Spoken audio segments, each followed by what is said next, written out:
gum waa Ngumba maa ngi leen di nuyu di leen ziar di jiital ci nuyoo bi kilifa diine ak kilifa aada yi nekk ci dëkk bi di ci teg suñuy waajur di ci teg population Ngumba yëpp. man nag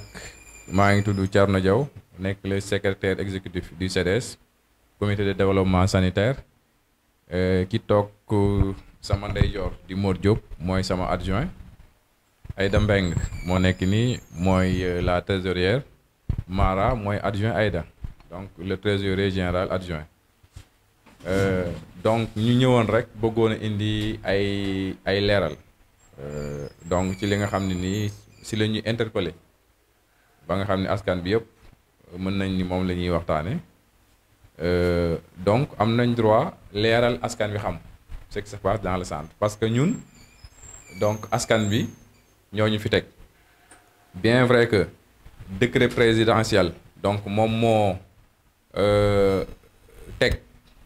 moo créé d'abord les CDS comité de développement sanitaire teg leen ci yóbbu leen ci structure donc sanitaire yi centre de santé yi wala poste de santé yi pour que ñuy doxal maintenant bi loolu amee nag askan bi ñooñu tànn dañoo dem élection askan bi tànn ñu fal ñu pour ñu liggéeyal askan bi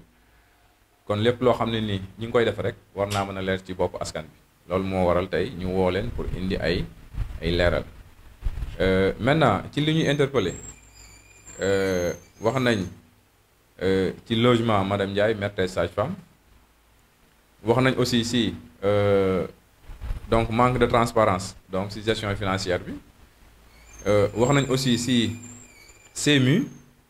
wax nañ aussi si am na ñu fi dàq wax nañ aussi si am na ay menaces de réduction de salaire maintenant yooyu yëpp bëgg nañ si indi leeral maintenant tout d'abord rek dañuy commencer ci logement maîtresse sage-femme bi muy madame Ndiaye ci loolu nag am na comité boo xam ne ñoo fi nekkoon biñ defaraatee fii ñoom ñoo fi nekkoon ñoom ñoo xam nu ñu ko joxee woon kon damay bàyyi Modou rek comme ci comité boobu la bokkoon moom mu indi ci ay leeral Modou. maaleykum mbokki géewul ñu ngi leen di nuyu ku ne ci turam ak santam. di commencer si néew di ko jox d'abord monsieur le maire mi nga xam ne moo jiite dëkk bi ak population guéwuloise yëpp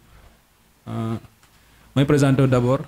man la Modou Diop di secrétaire exécutif adjoint donc topp si Thierno Diaw ma wax naa ne CDS bi passé man maa newoon le trésorier adjoint kon am na loo xam si ne xam nañ ko ci centre bi lu jëm ci wàllu logement madame Ndiaye bi nga xam ne moo fi indi woon coow fan yi yëpp donc ñu siy wax te suñu aqulaay taala rek tax d'abord dana ñëw ci historique gu logement bi d'abord ku nekk xam na ne maîtresse sage-femme fu mu nekk am na fa logement ndax loolu texte yi moo ko wax ñeen war a loge centre bi mooy le médecin chef d'abord maîtresse sage-femme bi ak nga xam ne mooy major yàlla dogal na aussi tamit docteur Dia ba mu fi nekkee moom xëy na dëkkul woon ci centre bi logement ba bala la dëkkoon ñu ngi ko tabaxal fële ci biir marché bi maîtresse sage-femme moom dëkk fii nii di rappeler ne au début tamit maîtresse sage-femme dañ ko joxoon logement boobu amagul woon terrasse aussi tabax aussi bloc opératoire bi ci loolu ñu dëggal ko ci suuf moom Baye Mor moo ko njëkkoon a wax ne ko comme que logement yi pare na te yaa ngi dëkk fële fi dafa xaw a sori ñëwal dëkk ci hôpital bi mu gën a jege population bi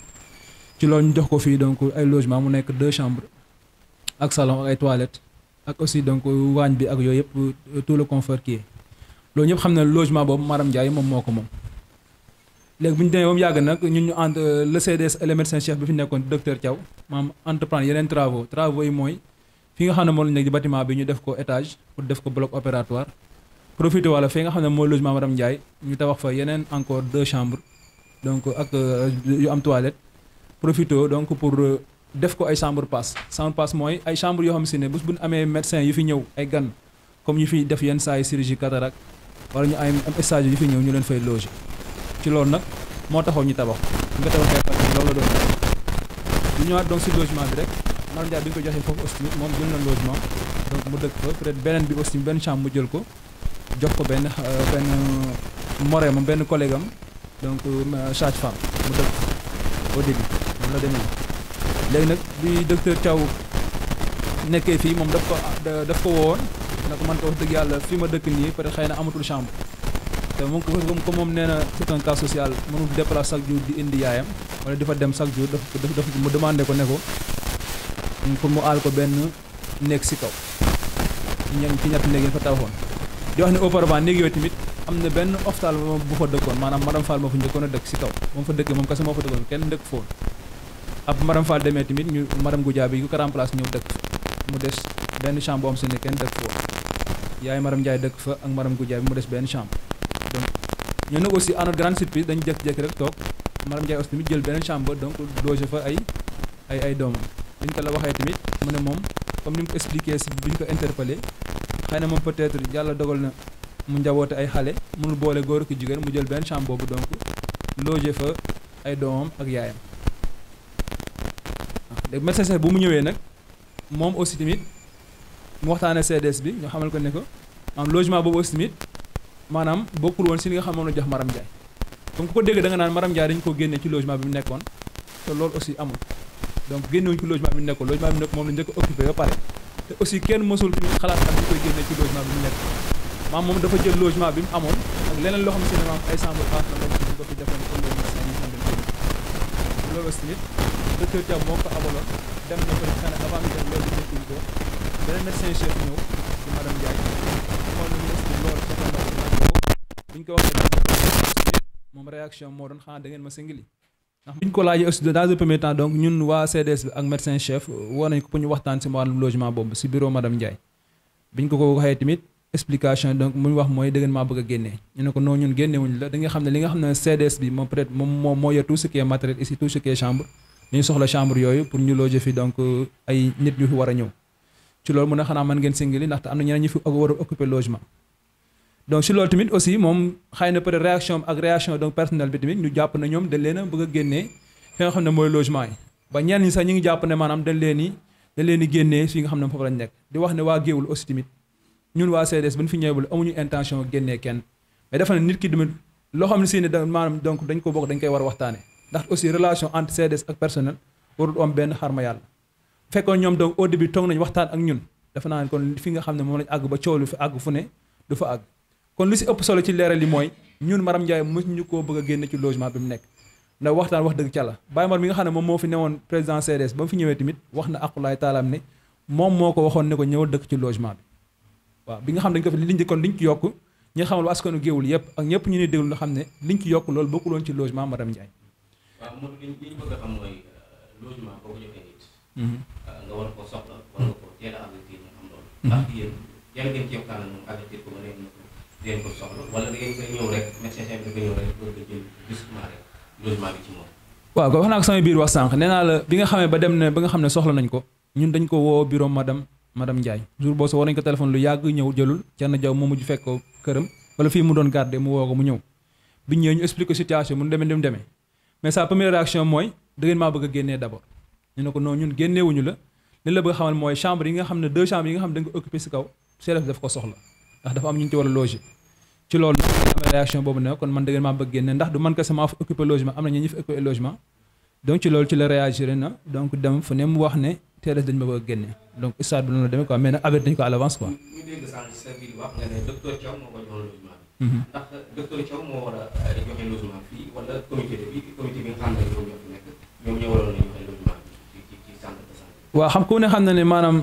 autant fii dafa amoon gestion bu fi newoon boo xam ne si ne peut-être xëy na du ma si dikkaat ndaxte lu jàll na ba pare mais ku ne xam ne maanaam médecin chef ak CDS ñoom ñoo am décision maanaam ci wàllum logement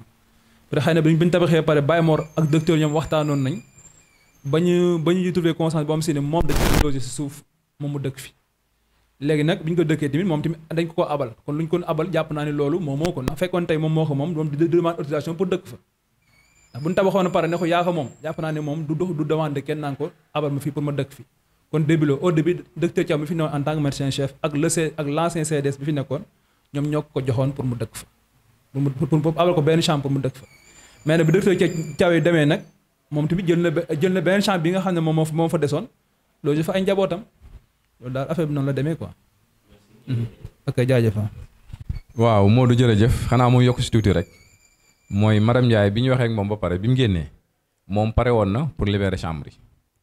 mais ay collègues am ñoo ne ko bul joxee chambre yi ñoom amuñu droit jël chambre yi affaire yi loolu moo indi coow li mais toogoon nañ ba waxtaan ak moom ba mu comprendre xam que ni ñun liñ koy laaj maanaam CDS bi moo ko moom te dañ koo soxla loolu moom benn beneen yokk rek ci li Modou doon wax ni léegi. Maintenant pour ñëw si la gestion financière parce que dégg nañ ñoom seen wax ñu ni maanaam amul transparence maanaam nu ñu neex la ñuy doxale te ñun yaakaar naa ni dañoo am outil de travail dafa am aussi si lu ñu tënku mooy ay textes yoo xam ne nii donc comme waxoon naa leen léegi ni leen donc CDS bi décret présidentiel donc moom moo ko créé donc décret baa ngi nii ak lépp lu mu àndal donc yaakaar naa décret bi donc mën ngaa jël signature président Macky Sall donc moo ci nekk donc mooy décret bi nga xam ne donc moom moo régir donc les CDS donc décret la donc mi ngi nii d'abord ci lii la ñu tënku am na aussi lu ñuy wax manuel de procédure boo xam ni donc ministère de la santé ak ay partenaires donc ñoo ko élaboré pour que CDS yëpp tënku ci pour que centre yi ak poste yi di dox correctement ba nga xam ne làmbatu du am njuuj njaaj du am dara du am beneen bi nii arrêté ministériel la donc lii moo def la répartition des recettes maanaam lépp li dugg ci hôpital bi ni ñu koy séddalee dërëm bu nekk fu mu war a dem lii moo ko fixé donc arrêté la boo xam ni c'est le ministre de la santé Abdoulaye Diouf Sarr donc moo ko signé donc mi ngi nii leer na kon mu nekk ay kayit yoo xam ne nii donc moo ñu tënk pour que ñu mën a def une bonne gestion maintenant su ngeen gisee tableau bi ci machine bi donc tableau la boo xam ne nii dara duñu échappé 1 franc bu ñu dépensé bu nekk donc mi ngi ci dépensé fii nii donc 1 franc bu ñu dépensé bu nekk recette yi tamit ticket bu dugg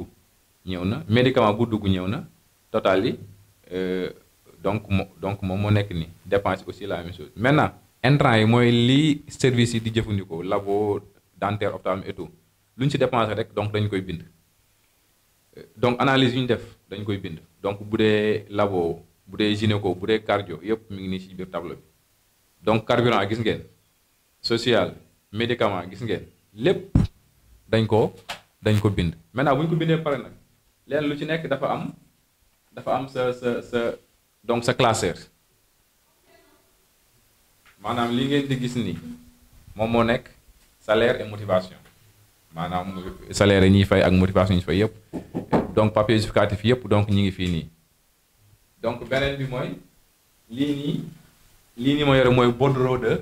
retrait et de versement yi mooy yi ñuy def banque CBAO maintenant su ngeen gisee nii mooy mois de mai bi ñu nekk nii donc bii nii mooy bordereau de retrait et de versement pour le mois de mai bii nii moom mooy mois d'avril gis ngeen bii nii mooy mois de mars donc bordereau de versement et de retrait yëpp a ngi nii ci biir ñu classé bii ngeen gis nii moom mooy mois de janvier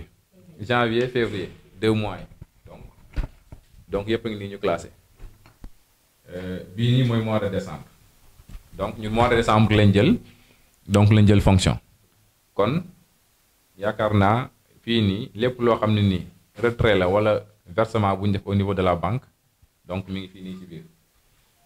donc yii nii mooy nekk classé li nga xam ne si lañ def facture yi lépp lu ñu dépensé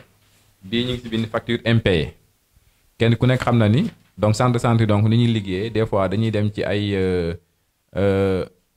donc ay fournisseurs ñu jox ñu intrant ñu am lu ñu dugal après ñu jox ñu 15 jours wala 1 mois pour ñu motali donc noonu la ñuy liggéey parce que dañuy liggéey di fay donc noonu lay demee bii nii facture mois de mai donc facture yaa ngi ci biir donc pour mois de mai bii nii donc facture pour mois d'avril bii nii facture pour mois de mars facture yaa ngi yëpp a ngi ci biir bii nii facture la pour le mois de février bii facture la pour le mois de janvier bii nii facture la pour le mois de décembre mooy mois bi ñu jëli service donc yaakaar naa ni facture yëpp nga ñu classé si donc bu ci nekk ak classeur kon yaakaar naa bu ñu waxee affaire bi amul transparence man daf may xaw a jaaxal wala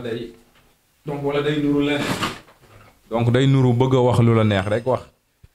mais ñun moom wax dëgg yàlla ñaanuñu yàlla def fi loo xam ni tënkuwuñu fii parce que li tax ñuy sàmmoo ak texte yi mooy ëllëg contrôle day ñëw te contrôle bu ñëwee fii lay ñëw sama bureau lay ñëw donc xëy na ñoom ñi nekk si biti di wax ñoom duñ fi nekk wala duñ leen laaj ñun la ñuy laaj te su boobaa ñun ñooy rendre compte suñu mandat aussi bu jeexee am nañ droit aussi rendre compte à la population ñi nga xam ne ñoo ñu faloon jox ñu mandat kon yaakaar naa ni lépp lu ñuy def rek war na am foo xam ne war nañ faa sukkandiku di bañ a làmbatu wala di bañ a def lu neex mas am wala def lu neex ma dem ba maintenant donc bu ma ñëwee ci donc yaakaar naa transparence bi donc foofu moom donc mën naa féete côté. bala ñoo jàll ci gestion transparence boobu. waaw ndax ñoom boo déggee nga gestion transparence nee nañu xamuñu lii du xamuñu luy génn ndax war nañoo nga leer askan ndax ñoom. dañoo war a xam. xaalis bi nu muy demee ak nu muy dikkee wala nu muy dugg ak nu muy génn. très bien très bien léegi xam nga dafa am lu ñuy wax co-gestion maanaam mooy gestion boo xam ni ñaar yi donc partenaire ñoo koy seq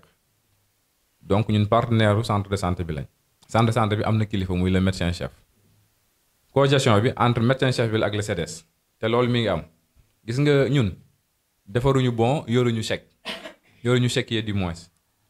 médecin chef moo yore carnet de bon carnet bi nga xam ne mooy bind pour xaalis mën a génn moo yore aussi le chéquier maanaam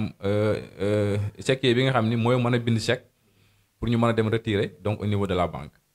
kon ñun mënuñoo génne xaalis sans pour autant médecin chef bind chèque wala mu bind carnet wala mu bind bon maintenant loolu moo tax ñu naan co-gestion lépp lu ñuy def fii nii rek CDS bi ak médecin chef day toog waxtaane ko dépense yi ngay gis nii lépp même sax kii donc état des finances donc journal yi donc bu ñu koy def bureau médecin chef la ñuy def daan lii lañ am recette lii lañ ci dépensé mu bind bon ñu xool li ci des ñu bind ko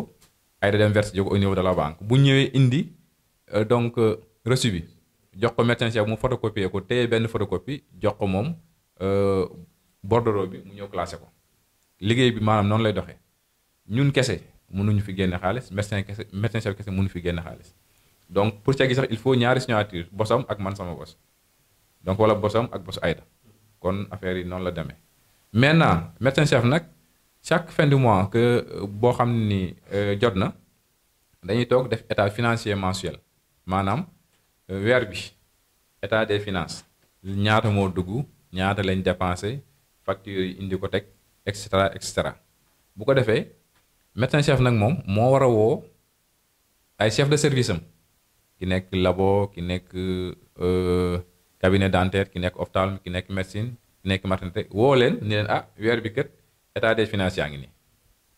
lii lañ liggéey te loolu chaque fin du mois médecin chef mi ngi koy def kon ñoom bu ñu nee xamuñu donc man daf may jaaxal wala dañoo bëggoon xam leneen en tout cas ñun on est là pour la population ñoom aussi si population bi lañ bokk bu ñu amee lu leen leeroon nañ ñëw toog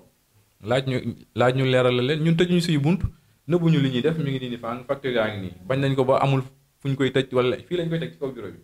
ku mu neex sax boo ñëwee boo nee facture ñun la xoolal affaire yaa ngi noonu. bu ñuy wax xaalis di wax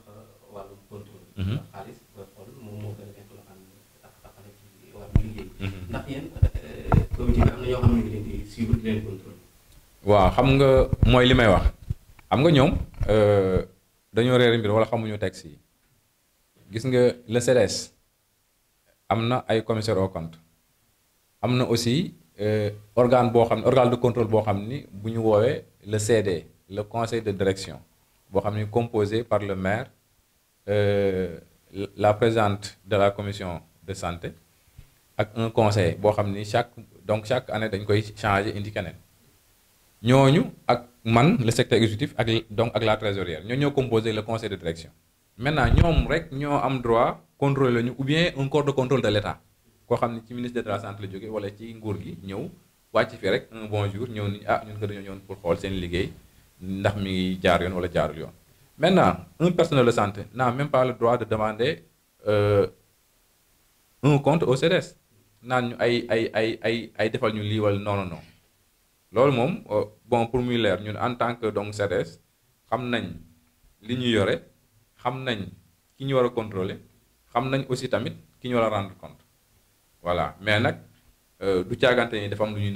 keneen ku xam boo ñëwee wax ko ni da ngaa bëgg a xam mais booy exiger nag yaakaar ne da ngaa nekk sa droit nekkoo sa droit ñun su boobaa aussi am nañ matuwaay bu toll ne mën nañ la bañ a faale maintenant boo ñëwee nag ci teey ak laaj pour bëgg a xam rek mën nañ la xamal parce que nëbbuñu fi dara voilà. bon donc bu loolu jàllee donc damay ñëw ci parce que dégg naa seen wax ñu ni dafa am personnel yu ñu fi dàq Baye Cheikh Dieng nga xam ne ni mag la te ku mu nekkoon sa papa si ñoom doo bëgg muy nekk di liggéey nekk si hôpital di liggéey si danger yeeg et tout ñoom ñuy wax ku mu nekkoon sa papa di nga bëgg mu dem toog noppalu nañu waxante dëgg gis nga liggéey boo gis am na at yoo xam boo ko tollee da ngay dem retraite Baye Cheikh ëppal na presque 65 ans wala am na 70 ans kooku waratu la nekk di liggéey certes cas social la père de famille la am na ñu boot ñoom xëy na mënut a toog mais néewuñu ko demal toog rek en tout cas waxtaan nañ dina am benn donc accompagnement boo xam ni donc dinañ ko ko defal soit ñu xool donc dinañ waxtaan après xool bu fekkee dañuy yëkkati benn somme boo xam ni peut-être bu ñu ko joxee moom comme mag la dina ko mën a jox jabaram mu am lu mu ci liggéey loo xam ni chaque jour dina am lu mu yóbbul njabootam loolu dinañ ko def. ensuite personnel bi ñun ñi fi nekk Baye Cheikh suñu Baye Cheikh la ku mu fi ñëw ci yow wala duñ xaar sax mu ñëw di wax soxlaam kenn ku ci nekk bu weer bi deewee loo ko war la moom donc di nga ko defal. maintenant loolu mooy dëgg maintenant leneen lu ñu fi mën a wax lu dul loolu ay waxu caaxaan la wala waxu jaxase la waaw mais daal li ma mën a leer mooy ku mu nekkoon sa papa ci ñoom doo bëgg mu nekk fi naan day nekk di jël ay mbalit ak di donc di arrosé yu kenn xamul bu ñu waxee dëgg rek te yàlla tax voilà beneen bi mooy chauffeur bi ñu conseil départemental joxoon fan yi dañoo am benn chauffeur bu ñu fi ministère de la santé affecté mooy naar bi sekk defe naa moo dëkk Ngourane maintenant bi mu ñëwee amoon na ñaar Abdou Si moo fi nekkoon ak Maodo Fall Louga de conseil départemental ñooñu ko joxoon maintenant bi mu ñëwee toog gis ni fii comme centre bu ndaw la ñaari ambulancier donc peut-être doy na fi moom aussi mu daal di laaj médecin chef district bi nekk Kébémer laaj ko ba xam est-ce que ñoom am nañ problème mu chauffeur parce que bu ñu amee problème mu chauffeur ñun jaadawul ñu yore ñetti chauffeur yoo xam ne ni peut-être ëpp na ñoom ñu leen bàyyi ñu problème mu chauffeur maintenant donc bi mu ko waxee loolu noonu après ci la docteur woo Fall ni ko comme Kébémer nga jóge woon donc dama laa bëgg a delluwaat donc district affaire yooyu noonu pour nga nekk fa donc comme chauffeur problème bi noonu la demee mais nekkul ni dañuy dàq ay chauffeur wala dañuy delloo ay non mais finalement donc on s'est parlé donc waxtaan nañ parce que Fall quoi qu'on puisse dire il est de Louga te bi mu ñëw na daal wax ñu boppam nee na nekk Géoul moo ko gënal te nekkinam fi aussi tamit peut-être mën naa bañ a am benn lu muy yàq ci centre bi kon donc peut-être après dinañ xool bu fekkente ni donc mën nañu ko fi bàyyi ñu bàyyi ko fi loolu moom laaj doon indi comme leeral donc pour cas boobu noonu maintenant beneen bi mooy logement médecin chef wax nañ ci lu nekk ay parparloo nangam alors que demeewul noonu moo Diop wax na ko léegi fii ñett nit ñoo fi am droit à un logement muy le médecin chef maîtresse sage-femme ak major est-ce que yaa ngi comprendre médecin chef bi muy ñëw dañoo defaroon fële caw nekkoon bi ñu ko defaree ba pare mu ñëw ñu ànd fa ak donc MCD médecin chef district Mbay ak quelques membres ci comité bi ñu ànd dem xool ko bi ñu ko xoolee mu nekk benn chambre ak benn salon te au moins logement comme ñi ma wax ñu am droit war na am ñaari chambre ak benn salon ak cuisine ak douche donc loolu mooy logement bi maintenant mu gis ni moom ak ay doomam ak bon bi mu àndal comme elle est de Thiès donc xajuñu fa on avait proposé à donc aller chercher un logement boo xam ni donc peut-être ñu dañ koy jël di ko fay maintenant si la ay danee mais dañoo xool fële ci kaw comme dañ fa prévoir woon dafa am lu ñu fa prévoir woon ay labag yooyu noonu te bâtiment kese la te duñ ko équiper parce que dañuy tuxu dem ci centre bu bees bi léegi nañ xool foofu bu fekkente ni foofu moom arrangé na ko pour le moment donc mu nekk fa ci lañ àndaat ñëw bi ñu ñëwee xool donc bi ñu ñëwee xool moom mu ni fii baax na pour l'instant comme dañuy tuxu rek moo xëy na du yàgg xool ko mu arrangé ko donc après donc ñu ni kon nañ ko jox foofu noonu kon yaakaar naa loolu amul parparloo amul donc luñ ci mën a wax bon ñun daal en tout cas noonu lañ ko doxalee noonu lañ ko doxalee donc mu leer naa ñu nag nekkul loo xam ni moom moo demandé à ce que ñu indi ko fii mais ñun ñoo xool parce que aussi bu ñu doon louer benn logement donc il faut au moins ñu dépenser donc benn 75 000 wala benn 100 000 francs donc pour jël benn kër rek donc pour loger fi donc benn médecin maintenant ñeneen ñi nag maître de stage am na logement mooy fi mu dëkk góor aussi joxuñu ko kër mais ñi ngi koy jox lu mu waroon a fayee donc logement donc pour mu leer chaque fin de mois dina jot loo xam ne nii maanaam kër gi ñu ko waroon a jox te moom dëkku fi day ñibbi loo yéen chaque fin de mois dinañ jël somme boobu noonu jox ko donc comme indemnité donc de logement loolu aussi il faut ñu leeral ko beneen bi mooy CMU bi pratiquement li indi coow li donc ci la bokk CMU mooy couverture maladie universelle loolu état bi centre de santé bi day am lu mu koy lebal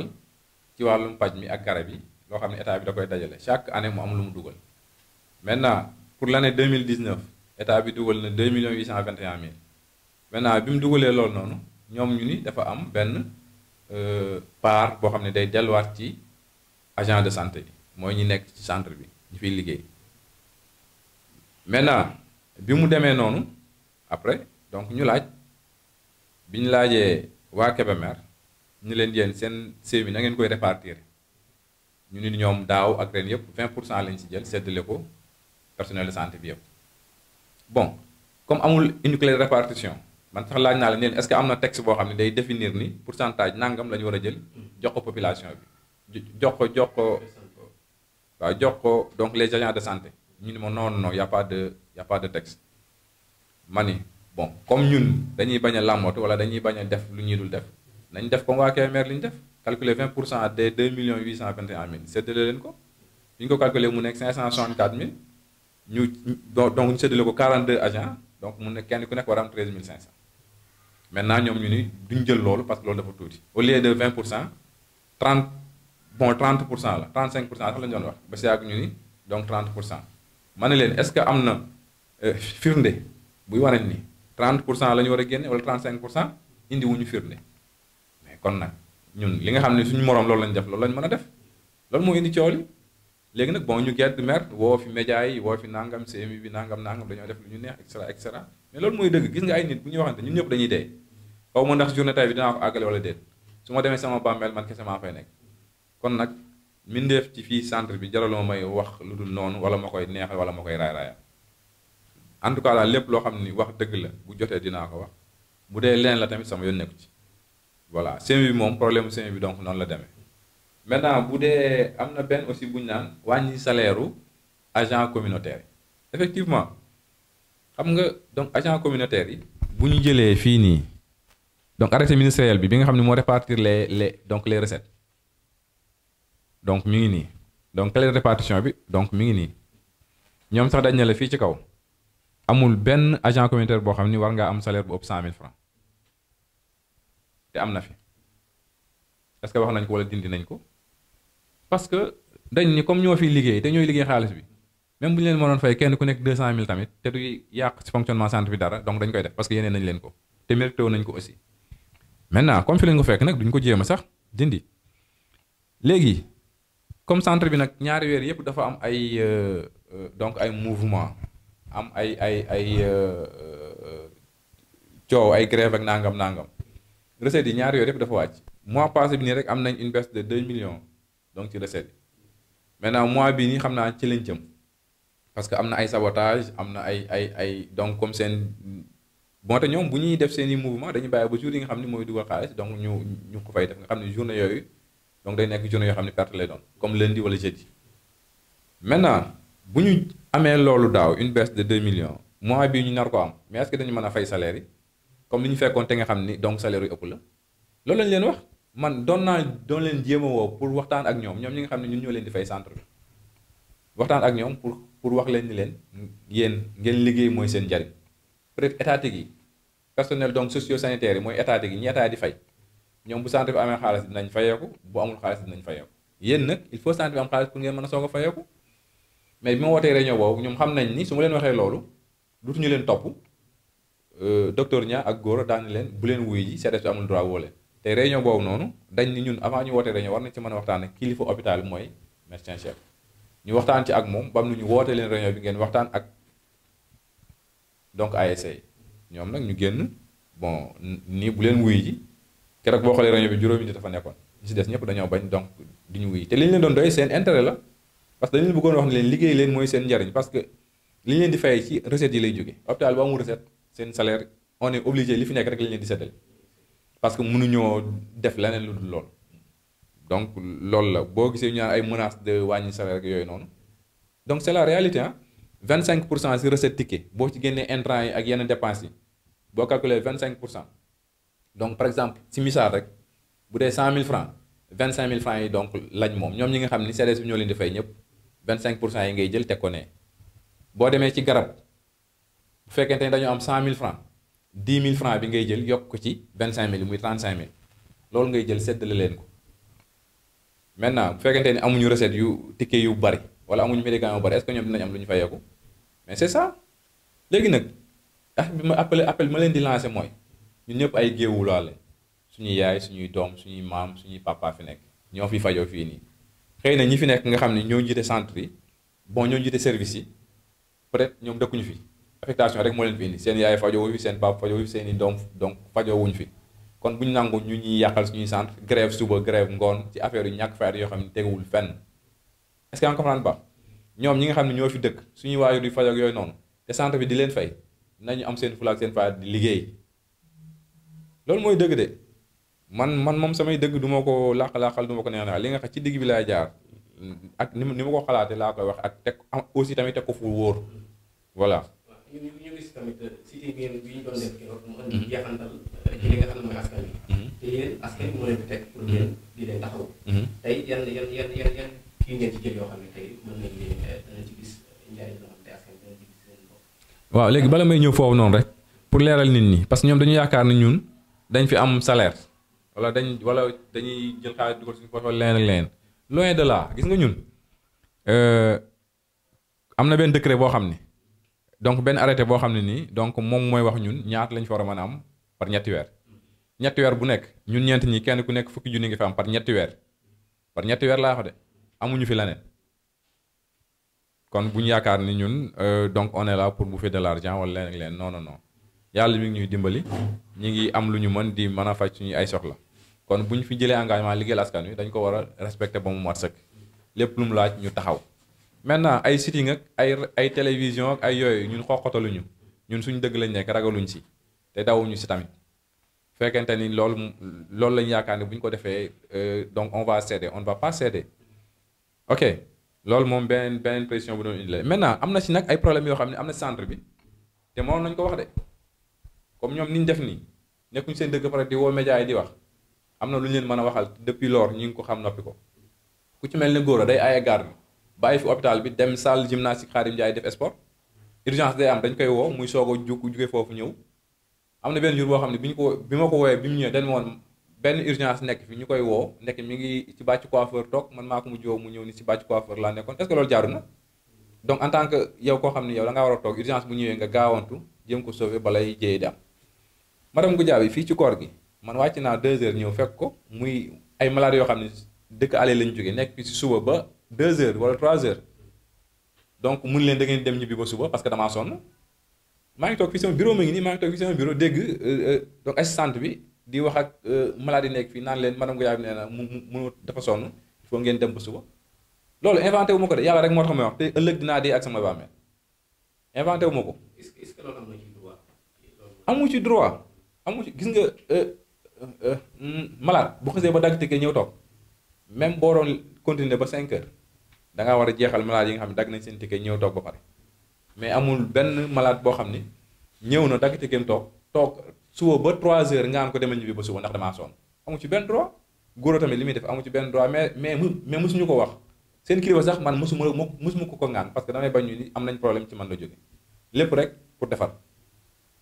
donc bu dee madame Ndiaye ci grève bu hôpitalu Louga bi ñëw na fi tëj centre bi daani kenn du fi liggéey te am na ñoo xam ne dañoo bëggoon a liggéey mu tëj maternité ni kenn du fi liggéey ba pare am benn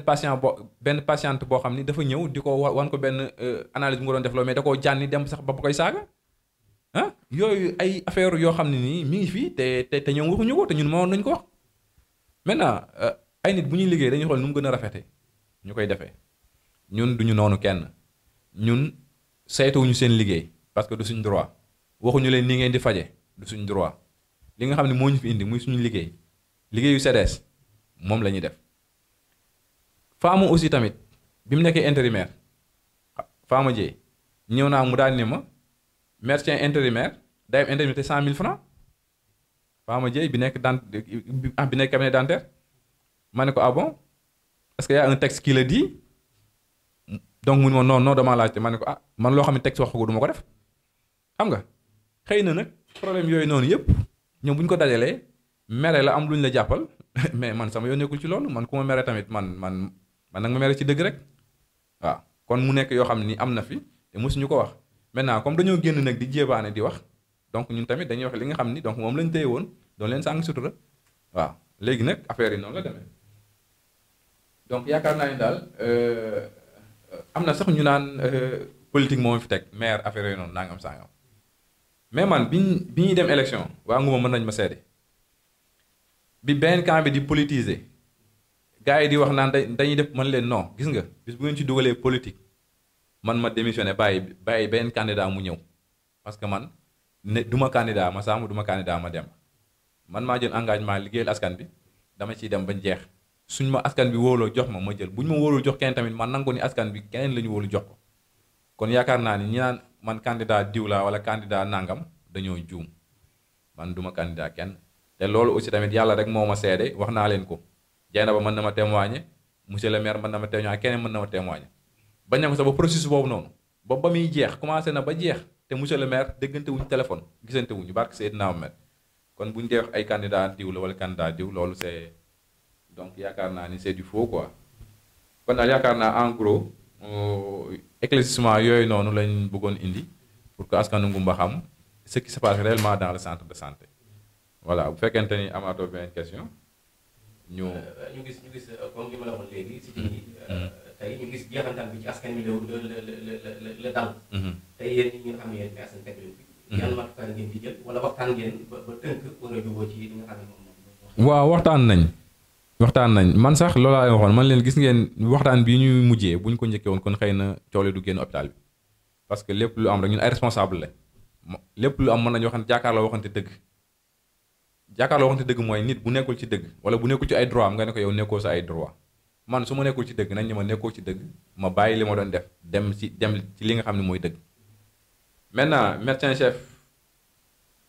chef régional moo saisir donc médecin chef district pour mu ñëw def médiation waa mairie aussi Dieynaba Sall ñëwoon na Mama Djemou Sarr conseiller ñëwoon et cetera sous-préfet aussi il était là. Tout le personnel waxtaan nañ même les syndicalistes donc étaient présents maintenant bi ñu waxtaanee nag pour que population yi bañ ci loru am na loo xam ne ñun seede nañ ko mais nag comme ça logement madame Ndiaye fi nga xam ne CDS moo ko moom pour l'instant bàyyi nañ ko noonu pour dalal mais xamal nañ ko ni ko du sa droit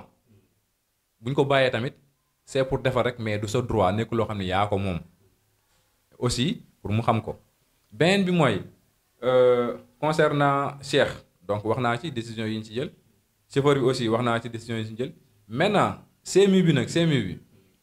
docteur Mbaye bi mu ñëwee nee na même au niveau de Kébémer ñi ngi xool benn formule boo xam ni peut-être dañ koy harmoniser pour que beneen yoon ñu calculer noonu maintenant mais pour cette année-ci 20% yi ñun lañu d'accord ni pour ñu jox leen ko comme suñu moroom Kébémer di def ak keneen maintenant Mbaye waxoon na dina leen rencontrer waxtaan ak ñoom pour que ñoom aussi pour defar ñu am lu ñu bàyyi donc pour que liggéey bi mën a continuer waat ci jàmm population bi mën a ñëw di faju ci jàmm loolu daal mooy décision yi nga xam ni jël nañ ko pour rek apaiser indiwaat jàmm ci donc ci centre bi. kon mën nañu jàpp daal ne liggéey bi dana door fii ci jàmm. bon Mbaye le médecin chef district rencontré nañu ñun le mercredi waxtaan nañ ñaan nañu am na yu ñu bàyyi mooy yi ma la wax nii léegi maintenant démb li la waroon rencontré ñoom pour aussi tamit ñoom waxtaan ak ñoom ñu am yu ñu bàyyi pour que donc ñu harmoniser maintenant démb bi mu paree ak ñoom déggaatuma ko xëy na aussi tamit ñun comme niñ ko joxee cër ba may ko ñoom dinañ ko jox cër may ko li mu leen ñaan pour que donc liggéey bi kiiwaat voilà. waaw yéen tamit ñu ngi leen di sant di leen gërëm au nom du